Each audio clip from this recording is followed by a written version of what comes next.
It is time for the premier sports betting show with the one and only Pop DiBiase, the primetime capper. And this is Primetime Angles Live. And boy, oh boy, it is that time for us to go ahead and get it together. But let's go ahead and see what's in the world today, in the news action of the world today in sports. And up first, got to be some baseball. Let's go ahead and talk about my Dodgers. And it looks like the Dodgers will be over here. They're over here mulling right now how they should approach this Justin Turner situation. And Justin Turner is top priority right now. He is top priority right now for the Dodgers, but the problem is, but at what cost? That's my question. At what cost? At the end of the day, because the thing is, great player. He was a part of the engine that really helped the Dodgers become an elite team, in my opinion. He was a guy that was at first brought in as a utility guy, and you know what? He was a throwaway from New York, and pretty much the Dodgers saved his career. But then, in a sense, he kind of helped save the Dodgers in a sense. The Dodgers, when Justin Turner got here, the Dodgers were coming off a bad situation with their owner. At the time, Frank McCourt, you had these new really rich owners that were chasing after all the players who were worth big money and things of that nature. And then what winds up happening is that you get a good mix of free agents and you get a good mix of young players. Boom, now you have yourself a World Series. But the Dodgers have so many prospects sitting down in the minor leagues right now, waiting for their opportunity to be big stars with the Dodgers. The Dodgers are holding them tight. I call it holding them hostage in a sense, because you could be upgrading your team with but already polished players. But the thing is, though, they want to hold on to these guys because they have all-star written all over them. And I think that right now, the Dodgers know that they have the advantage here, because the thing is, they have Gavin Lux as well, too, still waiting in the wings. And Gavin Lux can easily go ahead and be the third baseman next season. And I think that what you look at is you don't want to sign him to a long-term deal. You can pay him, but you're not going to try to sign him to a long-term deal.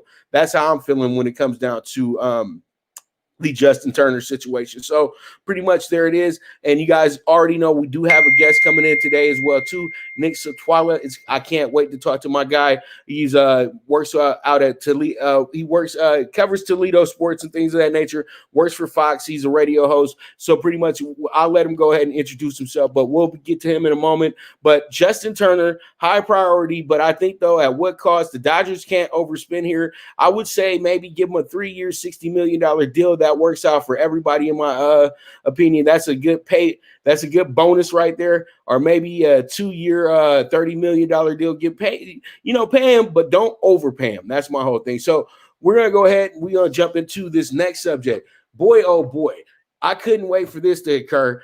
Karl Malone goes and calls out the kid, and this is what he said.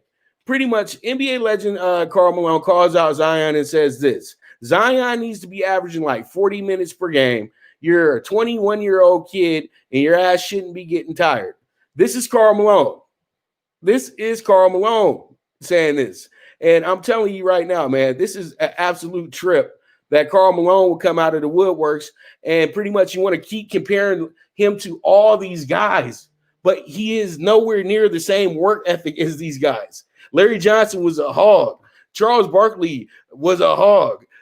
Sean Kemp, dude, was an athletic specimen. He's a freak of nature. And the thing is, Zion's a freak of nature too. But the thing is, though, he's lazy.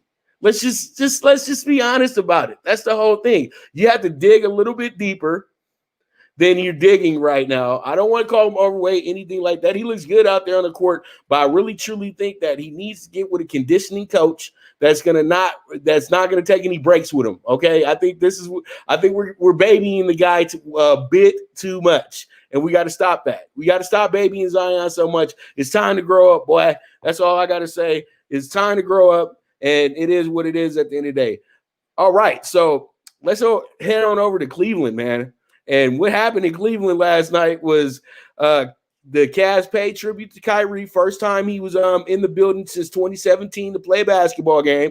And pretty much Kyrie did go ahead and thank the fans with a nice gesture pointing at his ring finger as well too. But the Cavs paid tribute to Kyrie. There's a lot of love for Kyrie still here with the squad as well, because pretty much he did hit the defining shot to win that championship as well too. So a lot of people still have a lot of respect for Kyrie. I know that he did leave the city in kind of a bad way. You know, I don't want to be here anymore. Get me to the big city. Get me to Broadway. Get me somewhere that's not here. And you know, Cleveland people still took it on the chin, and they still being nice about this. But this is my thing about player tributes while players are still in their prime. Stop doing it. Seriously. These especially when these guys have disrespected your city, that said that I don't like being here, blah, blah, blah, blah, blah. You know what? Y'all get over all of this when they retire. When nobody cares about them anymore and they need a friend, that's when you step in and say, okay, let's do a tribute night for Kyrie. You know, when they're at their lowest of the low, that's when you do a tribute night for them. You don't do tribute nights just to be PC and cachet. Stop with the tribute nights. Seriously, especially for people who don't appreciate you. So pretty much, but guess what? That's okay, because somebody made Kyrie pay last night. That man's name is Colin Sexton. Colin Sexton dropped 42 points last night, 5 rebounds, 5 assists, had a game-on-game against the Big Three in their first night together. And man, oh man, I'm telling you right now, that was absolutely nuts. Let's go ahead and take a quick look at what Mr. Sexton did last night. Don't get caught. Pound, pound, pound. Sexton for 3. 3:05 to go. Gives the ball to Sexton. Long distance 3. He's got another. Keep smart. Move the ball. Get people involved. And knock those shots down. Sexton works on Irving. Fires. He's got it. Collins. Now he's guarded by the lengthy Durant. 5 to shoot. Colin will. He's got another. Colin Sexton has the Cavs' last 17 points. Looking for 20. Oh, my! I'm telling you, what a game. And guess what KD said after the game as well, to peep this out. He says, Colin Sexton walked into our locker room. He walked by me, walked by James. He tapped Kyrie on the leg, and he said, lace him up. It's going to be a long effing night. And he walked out, and he put us in that chamber that night.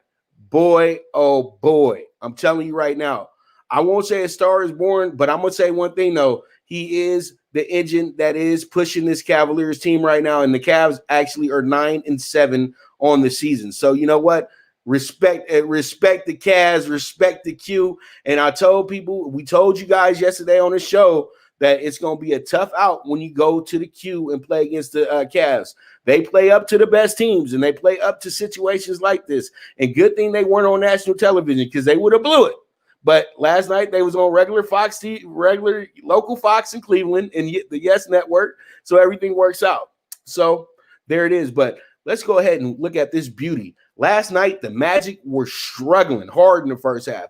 They come back from a 19-point deficit last night, and guess what happens at the end of the game? Cole Anthony goes ahead and introduces himself to the NBA in a sense that I say, okay, the boy is here, and he's going to be something that's going to be special for the Magic. Go ahead and cue that beautiful shot that he went ahead and made last night.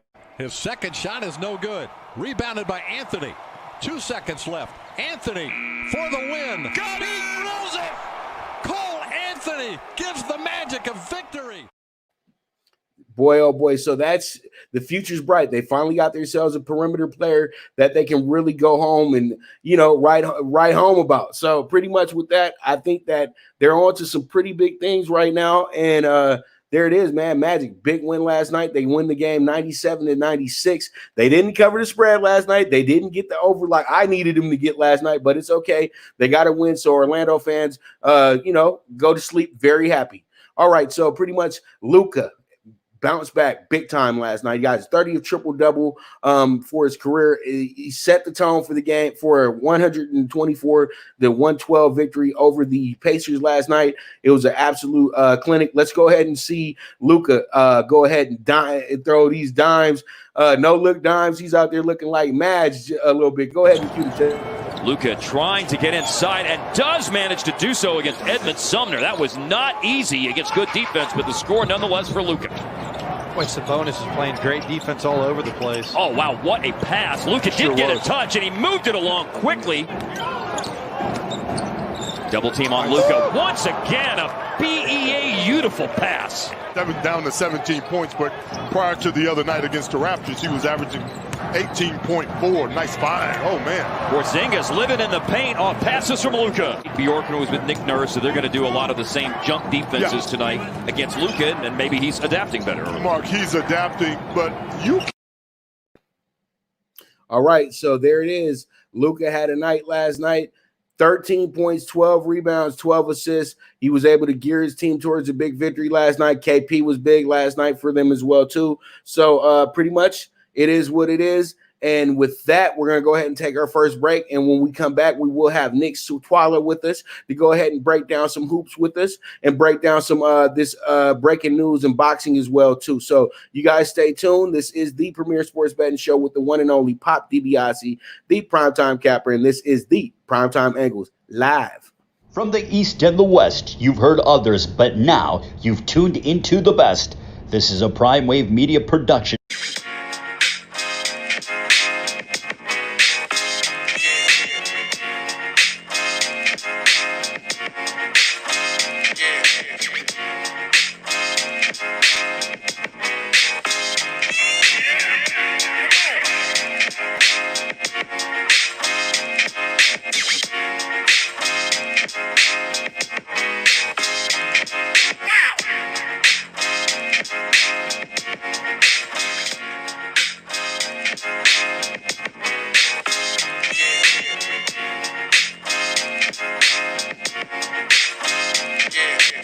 From the East and the West, you've heard others, but now you've tuned into the best. This is a Prime Wave Media production.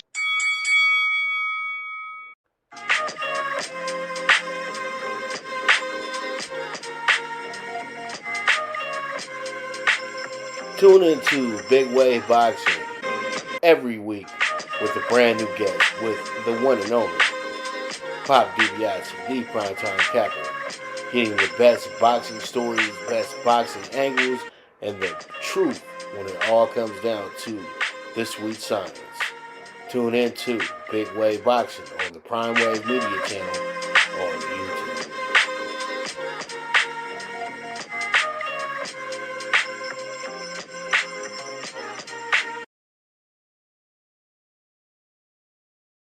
Good News Only Racing Club, led by the legendary Doug O'Neill, the trainer of 2 Kentucky Derby winners, and I'll have another in Nyquist. Also trained 2-time Breeders' Cup champ Golden Sense, who are just a part of a long list of thoroughbred champions trained by Doug O'Neill. The Good News Only Racing Club has a young core of horses to look out for in Dennis's Celery, Irish Heatwave, and Notre Dame, just to name a few. Win the day every day with the Good News Only Racing Club, a proud sponsor of the NFL Bet Exchange.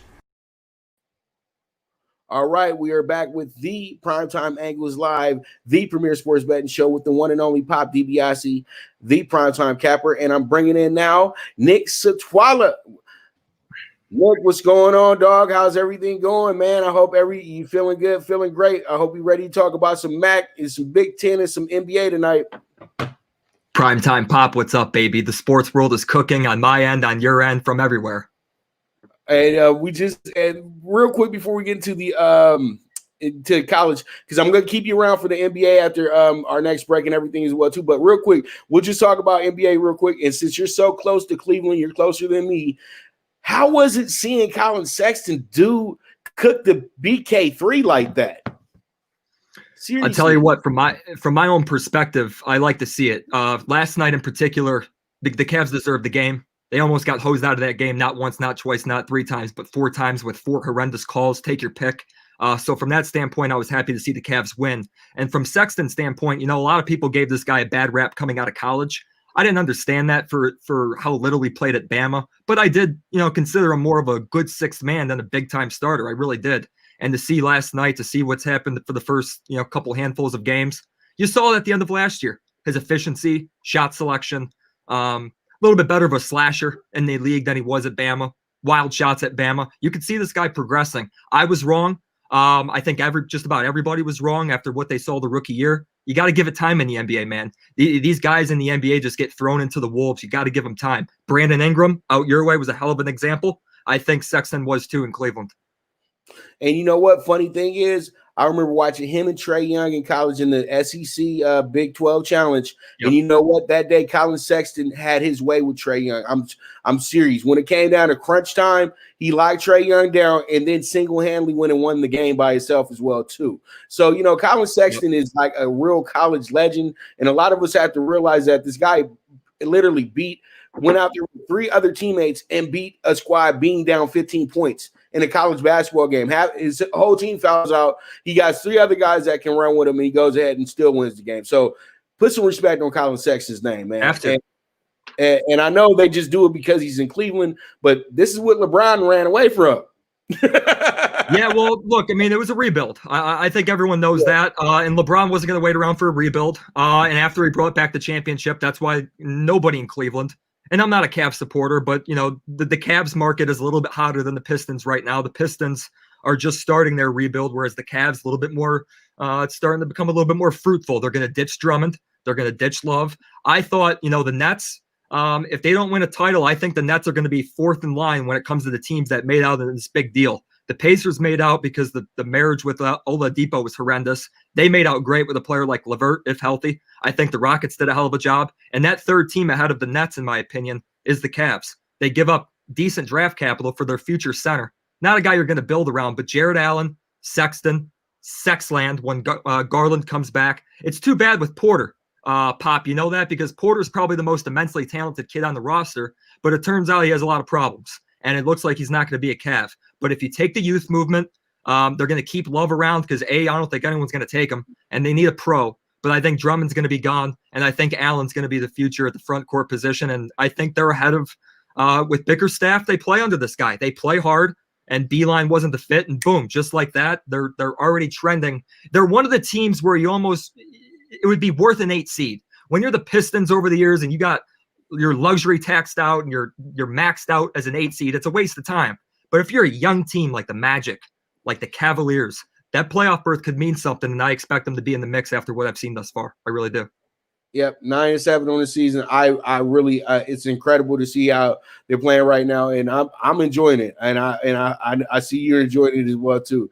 And we'll get to the Pistons in a moment. Let's talk some college basketball real quick, and we got a big one tonight with Indiana and Iowa tonight. We got the boy Luka Garza going at my favorite, Mr. Bryce. I'm telling you right now, that's my favorite player in the nation right now. Indiana's big man.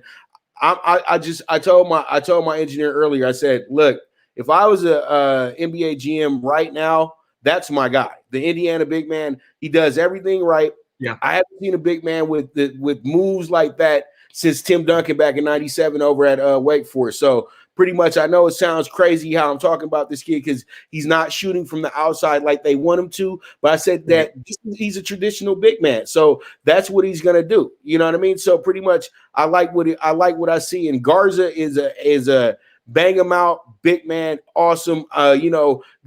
He's gonna fight you, and he's gonna be worthy in the NBA as well too. He might not be a top 10 pick, but he's gonna be somebody who's gonna be a valuable player towards a winning franchise, in my opinion. I agree. He's not going to be a top 10 pick. There's too many concerns with Garza and Iowa as a whole on the defensive end. So when you take a big look, I say, okay, they're going to beat up on the bad teams, but when push comes to shove, I'm not sure if they're going to be the final 2 teams in the Big Ten. And it's a hell of a conference, and it doesn't take anything away from their ability, but I just don't see it until I see something differently. Tonight's going to be a good test with the battle down low. The rebounding battle is going to be a big key. I like what you said about the big kid from Indiana. If he fixes up his shot, which he has time to do, and we've seen enough examples of people just dismiss the opportunity for these kids I've seen, you name it, Blake Griffin when he came to Detroit, young players out of college. People can adjust their shot. They really can. Sexton, for an example, they can adjust their shot making, and this kid can as well. He can get up and down the floor. He fits the modern day big man aside from the shooting struggles. He really does. As far as Indiana goes, I think the last I saw this was 10. It's a no play for me. It really isn't. I was more into Rutgers now that they're healthy tonight, but when it comes to leaning a certain way, I think 10.5 is too much. I really do. I think Indiana can score. I really do. I got you. And I'm looking at it like this. I got the bets list. We're going to throw it up in a moment after tonight. And I think that's going to be Iowa has to get challenged at some point. And I know this is pretty much the toughest game you're going to deal with in the Big Ten for any team when you go to Iowa. Iowa is a tough out, period, point blank. But I think Indiana is going to kind of come in here and shock the system a little bit because a lot of bettors are going to run up to this game and say and look at it. Well, they're covering so well at home. I don't know. Right. I'm going to rock with it. And this is the night where you're going to get popped. So that's why I like the Indiana at Iowa plus 10.5 spot. All right, and you were just talking about the Rutgers game. Let's go ahead and jump into Rutgers real quick. We have Rutgers. I got Rutgers tonight on the money line tonight. I love Rutgers on the money line tonight.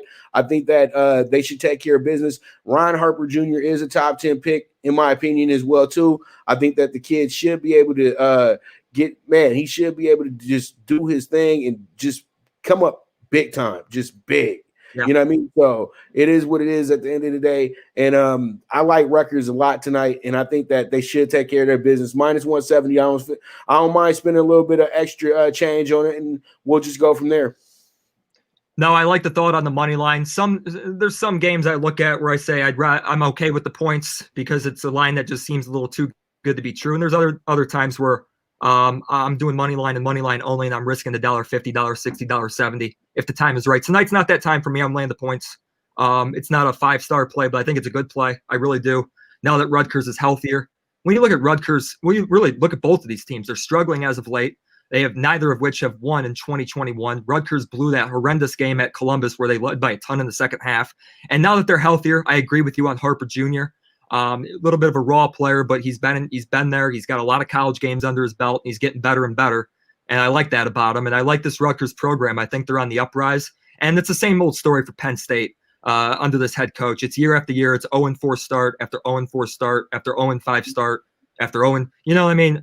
They don't get off to good starts in conference play. They don't have the fans at their back. And I looked at this line. I thought twice about it because I thought this was going to be handicapped around 5, maybe a touchdown. Maybe a touchdown. But with 2.5, with 3, I'm laying the points. Got you. I like that thinking right there. Now, let's go ahead and get to your backyard, the MAC, and we're going to talk about the school you're very familiar with, Bowling Green. What's your thoughts on their game today going against Miami of Ohio? It's an incredibly tricky spot. They were just on the floor Tuesday night, and they weren't efficient at all. They haven't been shooting well as of late, I should say. It's been a rough go. Turner, the best player, I think, is the best player in the MAC. He's absolutely the best player on the team. He's hobbled right now. He did come back in the second half on Tuesday in the loss against Akron, which is why I've kind of had to look at Akron tonight more than BG. BG's in a tricky spot. I think the line indicates that. They're laying 4.5 in front of me right now. It looks like it for you as well. Look, when it comes to BG against Miami, there's one thing about Miami that you have to ask yourself about every opponent of BG, and that's, do they have a big man that can play? The answer is yes. The kid from Bowser, who's a local product, went to Miami. He's had a good year, went healthy.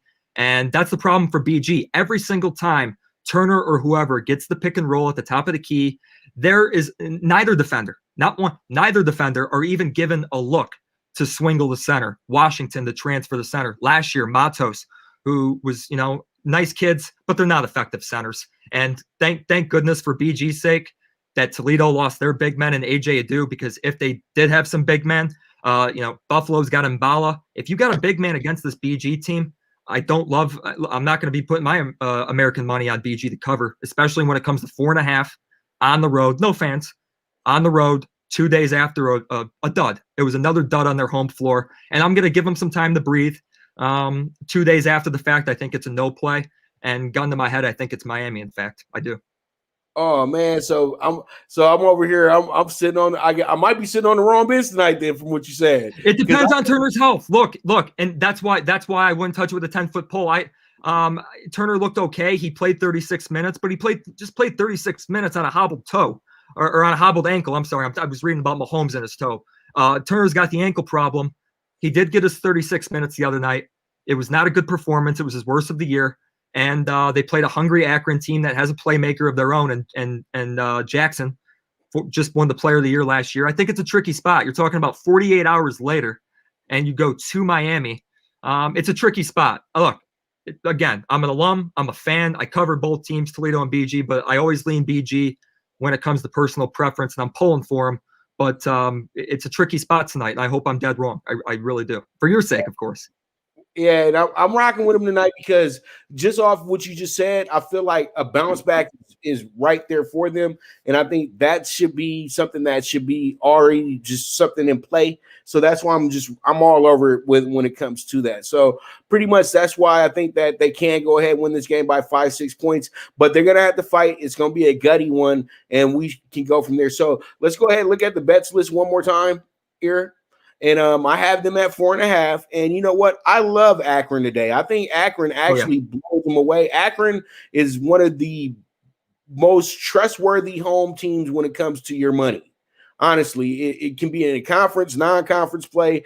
Akron usually always shows up at home, and in games like this one right here, they should be able to show up because Central Michigan's been a real helter-skelter type of team, but they struggle against the real good teams like Akron, especially on the road. What are your thoughts on that? Bullseye. I think you hit the nail right on the head. And, you might say, well, wait a second. If you're talking about BG playing on 2 days rest, well, Akron's playing on 2 days rest too. Key difference. Right. BG's at Miami with a good front court. Akron goes home against a lackluster opponent in Central Michigan. I think this is one of the worst teams in the MAC, and this is one of the teams that I've been keeping my eye on when I'm playing these games, primetime. When it comes to Central Michigan, the wise guys out in Vegas, and look, a lot of it has to do with public play. They just want their 50-50. They don't give a damn what we think. They just want their 50-50, and they want to march on. But they have Central Michigan priced as a 6-point underdog against BG. I'm at BG. All right, small play. Don't buy it. And BG rolls them. Well, as you know, with the COVID scheduling, little tacky scheduling this year, BG for the first time in eons plays Central twice, not only in the same year, but in the same week. BG goes to Central with no fans, and they're only an 8-point favorite. So I had that handicapped around 12 or 13 because Central, it was BG playing well, and Central, not a good team. They're just not ready to win right now. Therefore, I consider that a big play. And what do you know? BG rolled them. They finally priced Central right the other night against Toledo. They give Toledo the 15-point line. I thought they hit that right on the head. But tonight, I don't think it's big enough. I think Akron probably deserves to be laying 2 touchdowns here. I think just the aforementioned Jackson speaks for itself. He's the best player on the floor, and he can score. And although Central has put up points against inferior opponents, I watched Akron on Tuesday. This team is hungry. This team is well coached. And again, why they beat BG, partly, they got 2 inspiring big men. They're young, but they're inspiring. They hustle, they're hard on the glass, and they don't build the offense around them. They play around the perimeter, and they're growing on the interior as well. I like the direction of this Akron team. Not as strong as last year's team, but I like the direction of the program as a whole. I think they're 2 programs going in opposite directions. This was at 14 or 15. I'd leave it alone, or I'd play it live. I'm laying the 10.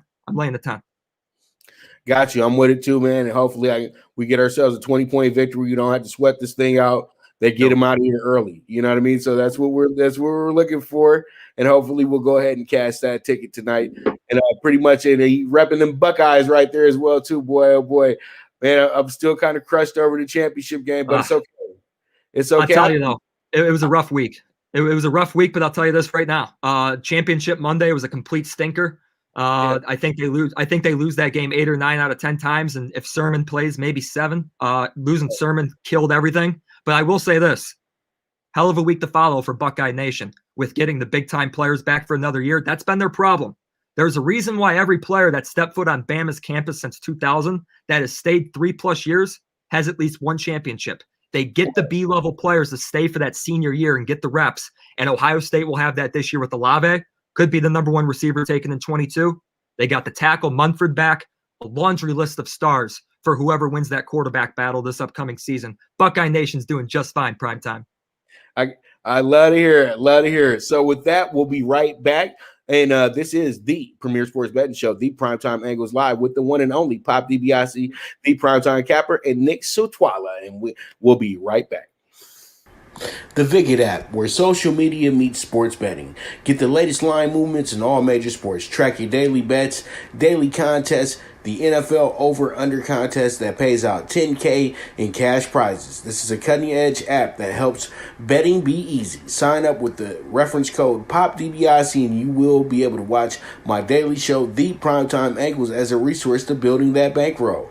Viget is available in your Apple or Google Store on your iOS or Android. The social sports betting app, Viget. It'd be a little bit quicker.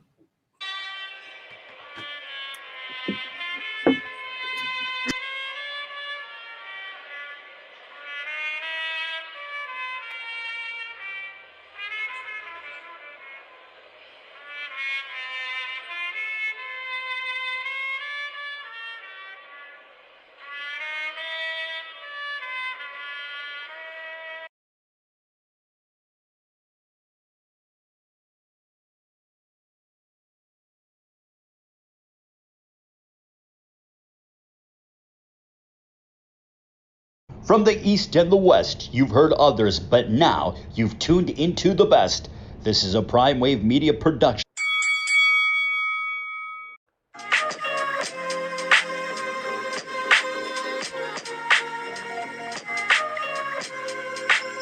Tune into Big Wave Boxing every week with a brand new guest, with the one and only Pop DiBiase, the Primetime Capper, getting the best boxing stories, best boxing angles, and the truth when it all comes down to the sweet science.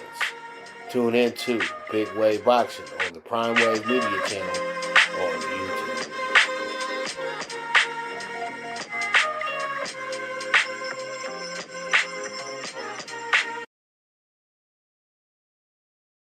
From the East and the West, you've heard others, but now you've tuned into the best. This is a Prime Wave Media production.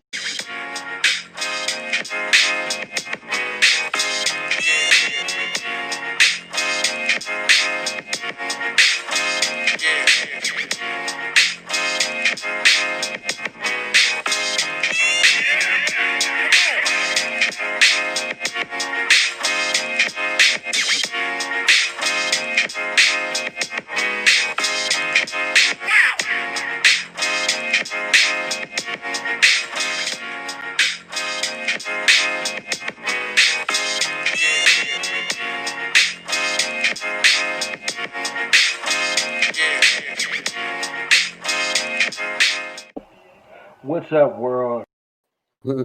All right, we are back with the Primetime Angles Live with the one and only Pop DiBiase, the Primetime Capper, and my man Nick Sutwala, man, repping the big O, the double O, Ohio.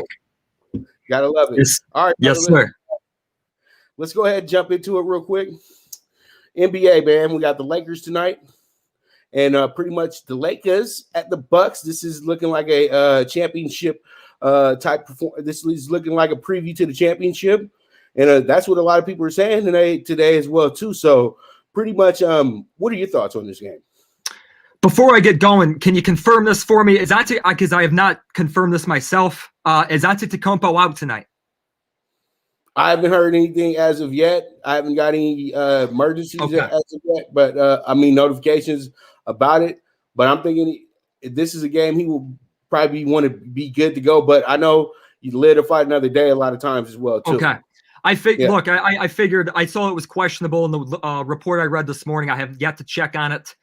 So I wanted to ask, because obviously that's the $1 million question when you see a name like that on the report. As far as the game goes, there was one game that stuck out to me tonight, and that was the Knick Warrior game. But as far as this game goes, I do lean the Lakers for one reason, and that's because of what just took place the other night. I think the players are, the first couple weeks, I did not touch any of these games with a 10-foot pole other than opening night, because I always bet against the team that raises the banner or retires a number on an emotional night. But I took 2 weeks because LeBron and AD and these guys were not playing in crunch time. They were oozing. No, they were not ready to play this season. They wanted nothing to do with playing this season. But now that we're in the middle part of January, I think you're going to get LeBron and Davis, and you've seen it. You're going to get them playing more minutes. And this is not their choice. They've been great. LeBron has been just fine about playing games and not taking the nights off. But it's Vogel, and I think he's going to get these players in there more. And I think tonight's a good night to bounce back after, in their minds, what was an inexcusable loss. Let's call it the way we see it. That was an inexcusable loss the other night. This Laker team's still going to represent the West in the final, and I think they get going tonight against a Buck team that they outworked and out-hustled and outdone last year, and I expect the same thing tonight. All right. Well, what I'm doing here is I really do like the I like the Lakers and everything tonight, but what I'm looking at more of anything right now is I'm looking at the over/under situation here tonight, and I think that there's going to be a lot of scoring done tonight in this. But what winds up is that we're going to get to that point to where it's the witching hour for every better. The last 2 minutes, and I think what happens here in the last 2 minutes is going to it might fall short on on the 228.5, because both these teams rebound very well as well too. They're both in the top 5 when it comes to rebounding. They're both in the top 5 when it comes to scoring points as well too. So pretty much, I think though the defense will be right there. And if Giannis plays tonight, I can't wait to see the Giannis AD matchup and see how that goes. You know what I mean? I'm going to really count how many times they try to actually stick each other tonight and see if that's going to work out for who will it work out for, who's the better one-on-one player here. So we'll see how it goes. But Lakers at Bucks tonight, I think this is going to be the best game of the night, and we'll see how it goes. I think so too. When you talk about the over-unders, these bookies, I mean, some of these games, they can't put the number high enough.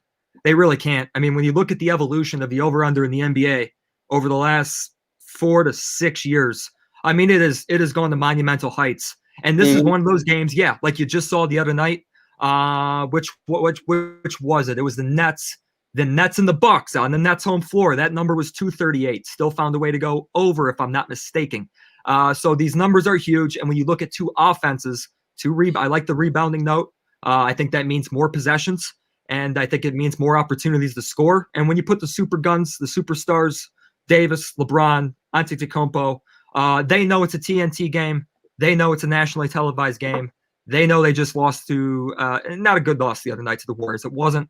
I think that creates a little motivation, just enough to small play on the Lakers. All right. I love it. All right. We move on to the game, and it goes back into the same situation we just talked about prior. And this is going to be for the Pelicans and the Jazz tonight.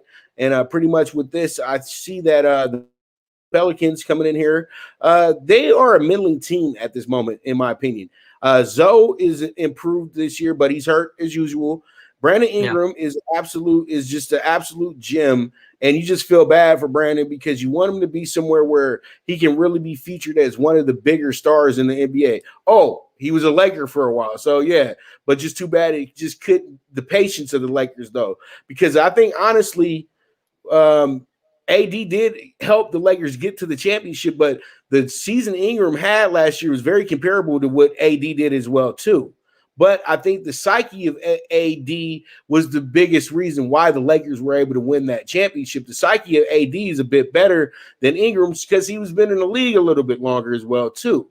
And, he's a bit more seasoned. I agree. And pretty much that's why, but another year or two, Brandon Ingram with the LeBron, that's an easy championship right there. But I think that there's so much pressure on Zion, it makes life so much more easier for Brandon Ingram. Just like there was so much pressure on Zoe in LA, it made life easier for Ingram if he didn't get hurt.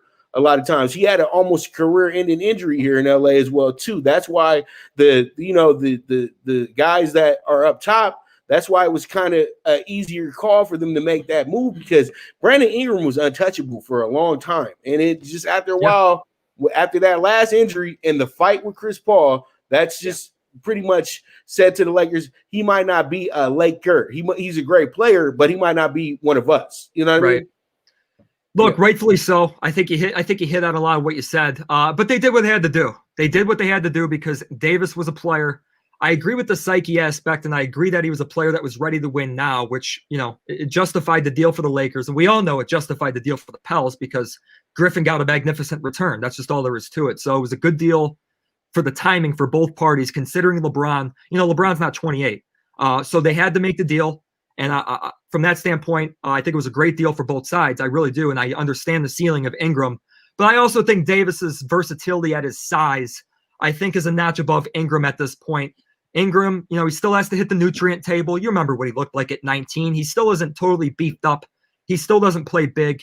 Davis plays huge. Davis runs the floor as a 4 or 5 any given night. He puts the ball on the floor just like Ingram, and that's where the similarities come in as far as immense talent goes. But Davis is a better player. Davis is a now look, Ingram could get there, and he's on his way with the talent. But Davis is a Hall of Famer. I mean, Davis is if Davis quits basketball tomorrow, he's a Hall of Famer, and it's not easy to make. I don't let everybody in my Hall of Fame like the NBA and the NFL. No, that's my Hall of Fame, and he's that type of an all-time great. Lakers had to make the move. As far as tonight goes with the Pelicans, I'm going to have no betting interest in the game, mainly because I have no opinion in that regard. It's just too tough for me to gauge. But I will be checking into the game, mainly because I'm curious about the Pelicans' makeup going forward. I think Ingram, marketability standpoint, you make a good point. Superstar potential, not in a big market. But from a basketball perspective, you know what would change that, Primetime? It'd be a winner.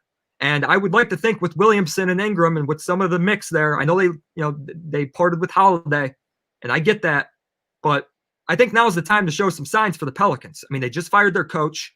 They bring in Van Gundy. They're not going to give him 5 years.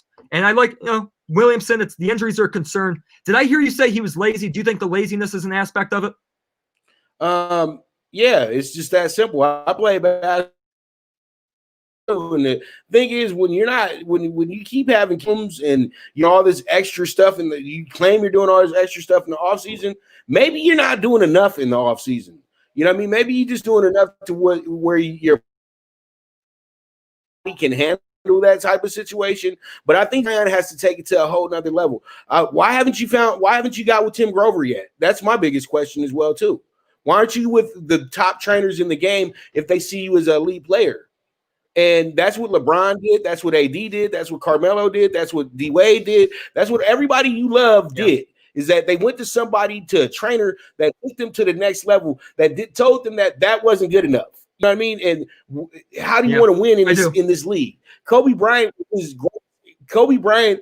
went so hard in the gym that Tim Grover is the only guy who could train Kobe Bryant, because nobody else would want to take a job with that. Kobe Bryant calls you at 3 o'clock in the morning. He says, meet me at 5 o'clock.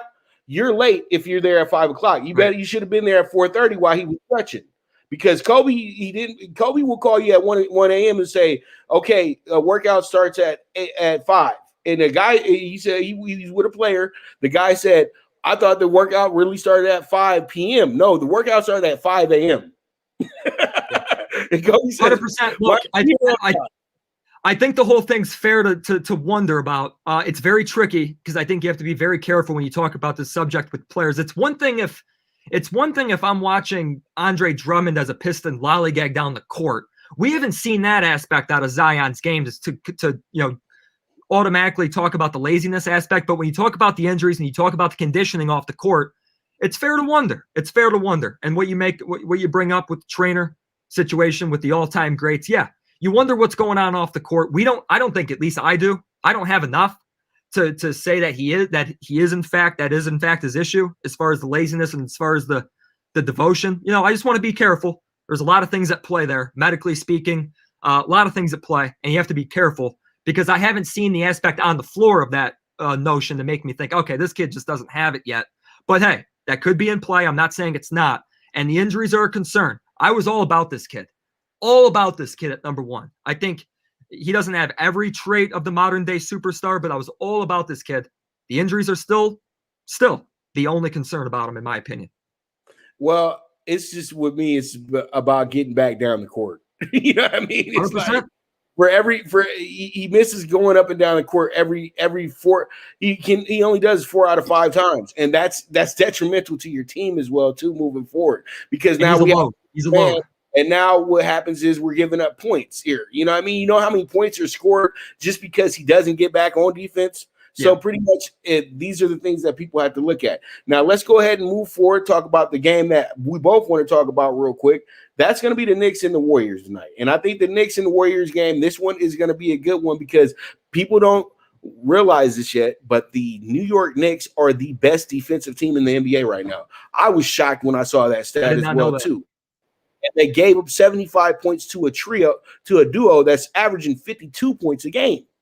Then in Tatum and Brown the other night. So pretty much you're looking at this New York team. Hey, they might not be that good yet, but you know what though? As long as you keep looking as long as you keep being out here trying and everything like that, free agents are going to really start saying, hey, you know what? I would like to be a Knick. You know what I mean? And I think that the next big splashy free agent is going to be headed to the Knicks, I think, because they have Leon Rose in place, the agent.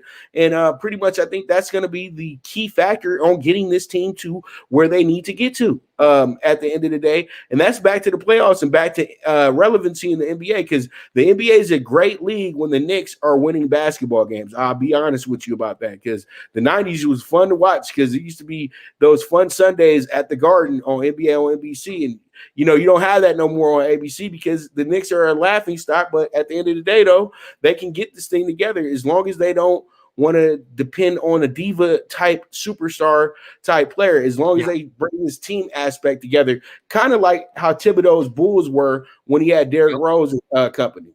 What are your thoughts on that? Yeah, no, I think you bring up a good point in Thibodeau. Look, the Knicks are New York. The Knicks are New York right now that are watching a Nets team that does not have a lot of fans, and it's far from New York. Two completely different, it's all Knicks in New York. It's all Knicks, and they're waiting on the Knicks. And now that the Nets have taken this path to get Harden and Durant and Irving on one roster, it puts more pressure on the Knicks to speed this thing up. And although the Larry O'Brien trophy is not in the equation this year for the Knicks, what is in the equation is a massive step forward. And I think you made a brilliant point. What comes with a massive step forward when you're a young basketball team and you make a playoff push, or you get that 7th or 8th seed, or you give someone a fit in the first round and you show some substance, Randall developing, the young players, Barrett developing, Thibodeau, difference maker. When you start to see those things, that's when you get the big time player on the free agent market. All this nonsense that you hear every year, and I'm sure you probably know this, but a lot of people don't, because I hear it from a lot of people. New York doesn't mean anything anymore. The Garden does not mean anything. The players want to go somewhere where it's a good spot for them to win and a good spot for them to succeed. And the Knicks have been nowhere near that. The Nets have been anywhere near that. Therefore, the big time player, I mean, I got these Knicks fans every year. They're going to get LeBron, and never nowhere close to LeBron. Okay, we're going to get the Durant. Didn't even consider him. Okay, I mean, then he's a net. And he's a net over a Knick. So forget about the Mecca. Forget about the arena. Forget about New York City. It starts with the product, and then you have those attributes that gives you the big time star when things continue to go up. And I think that's what the Knicks are. Look, I don't know if this is going to hold up. I don't know if it's going to be the Knicks, the Cavs, maybe the Magic, those uprising teams that are going to be battling out for the 7, the 8, and the 9 in that play-in scenario. If the Knicks get to that spot this year, call it 500 basketball, I think that's a big win for the organization. And I think that says a lot about Thibodeau. Right. And it's a move in the right direction. And you just like kind of what they build in there and everything like that, quietly and sure. And, and surely, you know what I mean? Like, pretty much they know it's a long-term thing. It's a long-term build. It is what it is. Real quick, what are your thoughts on the game and who do you have winning? Yeah, I mentioned the Lakers was more of a small play. I lean a couple more units on the Knicks tonight. I didn't get a chance to get your opinion or your pick. I want to hear it, but I do like the Knicks tonight, mainly because of the stretch that the Warriors have gone through in the past 5 days. I think it's a favorable spot for the Knicks. I think the wrong team might be favored here. I think the points are worth a 3 or 4 unit play, and I think the money line's worth a unit or two as well. I got $1.70 in front of me. I think that's worth a pop. I really do. Look, not a great basketball team. They're not ready to win games. They might show some signs late in games, but I got Steve Kerr. Steve Kerr's in a very interesting spot with the makeup of this roster. They're going nowhere, not without Thompson. He's tweaking some things. They're experimenting on the fly. Meanwhile, Thibodeau and the Knicks, more consistency with the lineup, more consistency with the flow. Thibodeau and the Knicks, just a little bit more fluid right now than the Warriors. I like the Warriors long term. Tonight, I like the Knicks. Hey, you know what? And we are on the same page, because I was going to tell you like this, because after I get you off, we're going to go to talking tickets and everything like that. And I'm just going to go ahead and just put it on out here right now. The NBA dog of the day is going to be the New York Knicks. Give it to me at plus 180 tonight. Knicks tape tonight. And I should have on my Knicks jacket and my Knicks hat right now. But the Knicks is going to be. I could never do that. Hey, I'm a drippy type of dude, so pardon me. I I'd have to have a pretty good. I'd have to have more than my regular 5-unit play in order to bust out the Knick gear, because some of these Knick fans that I deal with, you wouldn't believe it. But look, again, New York needs it. You already said it. The NBA needs it. I think it's an interesting storyline. They have not drafted well at all. You know, Barrett's still up and coming, but they just missed out on some of these players, and they haven't gotten lucky. You know, they have not gotten lucky with that. You know, the Pistons, the Knicks. You look at some of these teams and why their rebuild is stalling. Hello, it's because they're not getting a top 3 pick. Right. And that's what I say every year about the Knicks. And so with that, beautiful stuff, Nick, thank you so much, brother, for coming on in. We got some bills to pay real quick, and we're going to get to talking tickets. You can hang around for a little bit if you want to, but I thank you so much for coming in, talking hoops with me. Hopefully we bring you back in next week and do the same exact thing, brother. Yeah, Primetime. I'm about to hop on the air myself, but it was a pleasure. Thanks so much for the invite. Let's do it again, because I had a ball. And great job on the Cavs with the 12 last night, by the way. Oh yeah, man. Which had to do it. And thank you for watching and making sure you saw that ticket. I hope you had the pick 6 last night too. CBB. Love the work, Primetime Pop. You keep it up, and most importantly, you and the guys be safe. Okay. Yeah, thank you, sir. And you do the same thing as well. Where can they find you at, Nick? At Nicholas_Swit on Twitter. The show info's there. Look, we got a COVID situation in the building. We're getting it wrapped up. We're getting back in the building. More video stuff. What comes along with that, obviously. But as long as I'm doing this radio show in my PJs on my couch, you can go on the iHeart app, type in Fox Sports Toledo, and that show is going to be popping up from 6 to 7 Eastern. I know it's different for you guys out there, but maybe a little mid-afternoon snack. Turn me on. It's not just local stuff. I mean, we got Championship Sunday. We got Rivers Hall of Fame discussion. We got the NBA with Sexland when Garland comes back. Cavs are a good topic. We're over it all. So please, you keep up the good work yourself, and I hope to do it again. I really do. All right, man. Look forward to it, brother. All right. We'll be right back with the Primetime Live with you, the one and only Pop DiBiase, the Primetime Capper. From the East and the West, you've heard others, but now you've tuned into the best. This is a Prime Wave Media production.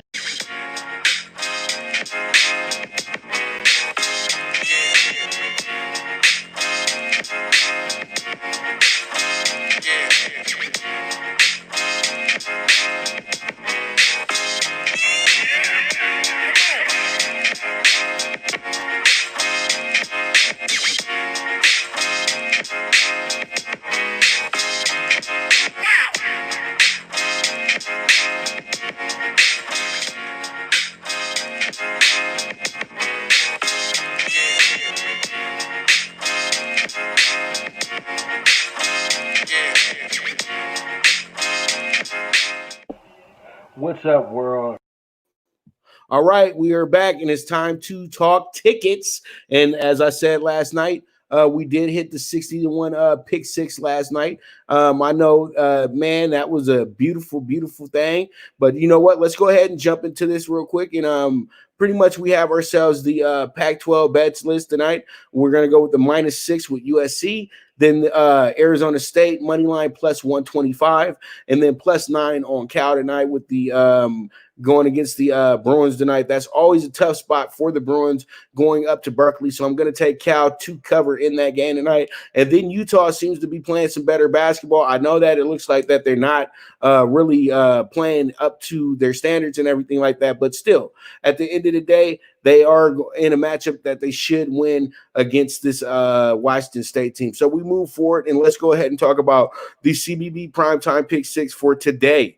Now, in the CBB Primetime Pick 6 for today, we have ourselves a really good ticket. Hold on. Not that ticket. It's this ticket. Sorry about that. So it's going to be for the Mary Mac. Mary Mac. That was our ticket last night. That was the 60-1 that cashed out. So if you guys played that one, that was a big hit for you last night. And like I said before, you started the weekend early. So Mary Mac money line -135 is a strong play tonight. I really do like it. They are the home team in this spot. We have Memphis tonight going against Wichita State. I think they win this game by 5 or better. Then we have Tennessee Martin plus 13.5. I think that they should be able to cover in this game, maybe lose by 6 or lower. And then I love Loyola Marymount tonight. They got a game. They got a good spot against St. Mary's, and they've been playing some really good basketball. So I do like Marymount in their spot as well, too, plus 125. And then we got Murray State, who's one of the more sure things when it comes to betting these tickets. And I'm going to go ahead and take them with the minus 7.5. Let's see how that shakes out. And then we got at the end of the night, Colorado State plus 8 in a back-to-back against Utah State. So they should bounce back and play much better than they did before. So pretty much it is what it is. And we move on to the dog pick foe. And in the dog pick foe, we got ourselves a 39-1 ticket. And here we got Central Connecticut State money line plus 180, Sacramento State plus 150, Pacific plus 145. And we got Southern Illinois University of Edwardsville plus 145. And I swear, we dealing with a lot of locations and little small colleges, but it's cool. It's cool. So pretty much we went ahead and split them up, and these are the 4 dogs I feel like can do the most barking for us tonight. Hopefully we go ahead and wrap this baby up and get a 39-1 home and go from there. So last but not least, let's go ahead and talk some tickets in the NBA. And in the NBA tonight, we don't have our regular NBA schedule. We only got 3 games tonight, but I'm going to go with the under 228.5. As I talked to with Nick, I think that it falls short of the 228.5. I think that they're going to be scoring, but they're going to fall just short of that big number. And then we have the over 217 with the Pels and the Jazz tonight. There's really not much there for me, just like Nick was saying, but I think that the over could be a strong bet here. I expect Zoe and BI and Zion to do some scoring tonight if they're available, if all 3 are available. And then last but not least, we got the Knicks here at plus 165 as the NBA dog of the day. So let's see how it shakes out with the Knicks, and hopefully they go ahead and cash this ticket out for us and make us look good moving forward. So with that, let me go ahead and put myself back on screen, because I want to make sure that I'm not just getting my face blacked and everything like that. So pretty much with that, we will be back tomorrow, same time, noon to 1 o'clock. And you guys make sure to tune in. We're going to have some good conversations. I'm going to do a Q&A tomorrow as well, too. So if you're watching the show, make sure you can send some comments and things like that. We'll highlight it on the show, and I'll go ahead and I'll answer your questions. So pretty much it is what it is at the end of the day. This is the premier sports betting show with the one and only Pop DiBiase, the primetime capper, and this is the Primetime Angles Live, and I am gone.